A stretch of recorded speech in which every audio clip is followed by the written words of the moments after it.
Chapter 5 of the perfections of the Most Holy Mary in the practice of virtues in general, and of her advance in them.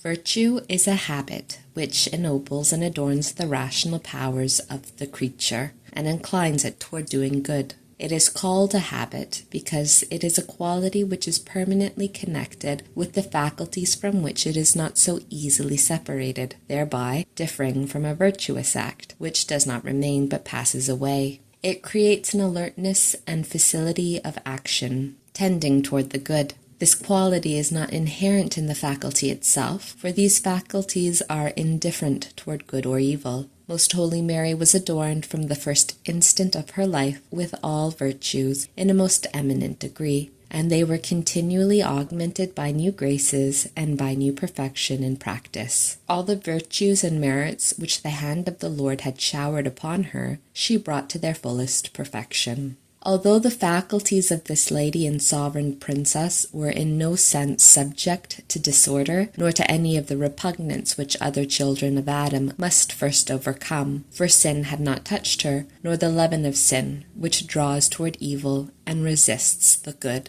Yet, by virtuous habits, these already well-ordered faculties were capable of being inclined more and more to what was most perfect, holy, and praiseworthy. Moreover, she was a mere creature capable of suffering, and as such she was also subject to pain, to the inclination toward illicit repose, and to the inertia disinclining her toward the performance of some supererogatory works, which, without sin, she could have omitted. In order to overcome this natural disinclination and repugnance, habits of the most exalted virtues assisted her, so that this Queen of Heaven vanquished them without any weakness, and was in no way hindered in pursuing the utmost perfection in all her works.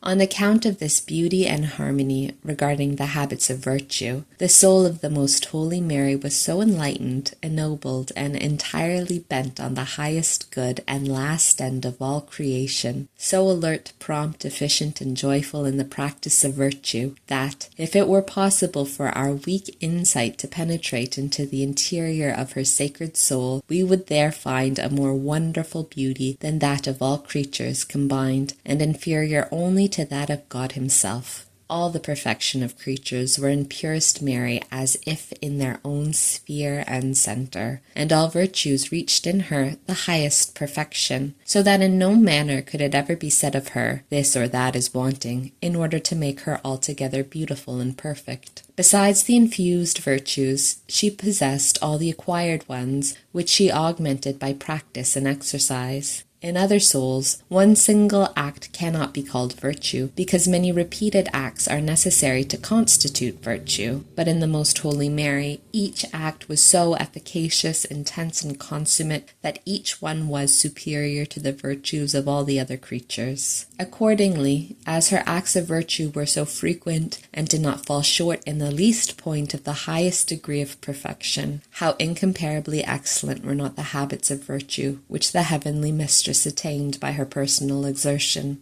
The end for which something is done is that which makes an act virtuous as being well done. In Mary, our mistress, this end was God himself, highest possible end of all activity. For she did nothing through which she was not certain to advance the greater glory and pleasure of the Lord, and she looked upon this as the motive and ultimate end of all her actions. The two kinds of virtues, the infused and the acquired, are founded upon a third kind, called natural virtue. This is born within us as part of our rational nature, and is called synteresis. It is a certain knowledge of the first foundations and principles of virtue, perceived by the light of reason, and a certain inclination in the will corresponding to this light. Such, for instance, is the sentiment that we must love those who do us good, or that we should not do unto others what we do not wish to be done to ourselves, etc. The Most Holy Queen possessed this natural virtue, or synteresis, in the most superlative degree, so that from the natural principles she drew all their consequences and relations up to the universal good, though ever so remote. For she reasoned from these first principles with profoundest insight and incredible swiftness and accuracy,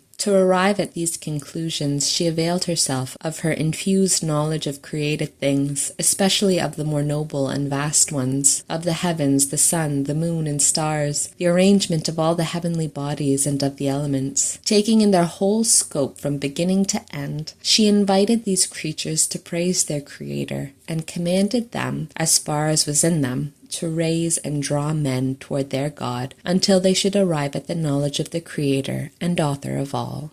The infused virtues are divided into two classes. To the first belong only those that have God himself for their immediate object. Therefore, they are called theological virtues, being faith, hope, and charity. To the second class belong all those other virtues which have as their proximate object some means or some honorable good, which advances the soul toward its last end, namely God.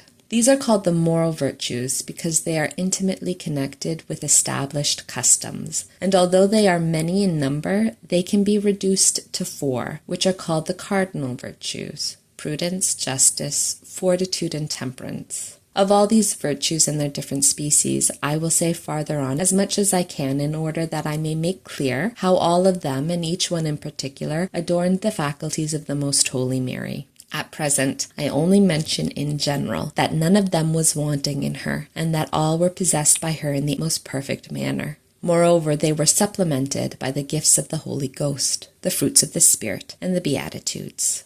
God did not fail to infuse into her from the first moment of her conception all of the graces and gifts conducive to the highest beauty of the human soul and faculties, and this was true of the will as well as of the understanding, so that she had as well the knowledge as the habit of the sciences. In order to say it all in one word, all the good which the Most High could give her as the mother of his Son and as a mere creature, he conferred upon her in the most exalted degree. In addition to all this, her virtues continually augmented: the infused virtues because she added to them by her own merits, and the acquired virtues because she nurtured and multiplied them by the intensity of her meritorious acts.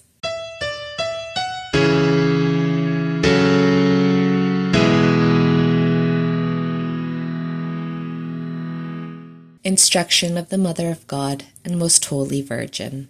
My daughter, the Most High communicates to all mortals without distinction the light of the natural virtues. To those who dispose themselves by means of them and by his graces, he concedes also the infused virtues at the time of their justification. As he is the author of nature and of grace, he distributes these gifts with greater or less abundance, according to his equity and pleasure. In baptism, he instills the virtues of faith, hope, and charity, and with these other virtues, by which the creature is to cooperate and exert itself toward the pursuit of good, not only preserving within itself those received in the sacraments, but acquiring others by its own merits and exertions. This will be the greatest happiness and blessedness of men, that they correspond to the love which the Creator and Redeemer shows them, adorning their soul and, by the infused habits, familiarizing themselves with the virtuous exercise of their own will. But the failure to correspond to those inestimable benefits brings on their greatest misfortune, because in this disloyalty consists the first great victory of the demon over man. Of thee, my soul, I require that thou exercise thyself and cooperate with the natural and the supernatural gifts of virtue with an unceasing diligence, and that thou acquire the habits of other virtues, which thou shouldst augment by the frequent exercise of those which God so liberally and graciously has communicated to thee. The infused gifts, joined to the virtues nurtured and attained by the soul itself, are an adornment and acquisition of marvelous beauty, and very pleasing in the eyes of the Most High. I remind thee also, my dearest, that the Almighty has been so generous in conferring these blessings on thy soul, and has enriched it with such great treasures of grace, that if thou shouldst fall into disgrace, it would be thy fault, and thou wouldst incur a greater guilt than many generations of men. Consider and always remember the great nobility of virtue, how it so enlightens and beautifies the soul, that even if there were no other gain or object, the desire of possessing it for its own sake would be entirely justifiable. Now that which exalts virtue beyond all comparison is that its final end is God himself, for whom truth and perfection, which are its constituents, must be primarily intended. And as soon as virtues attain this their end, namely God himself, they will be the foundation of the happiness and blessedness of the creature.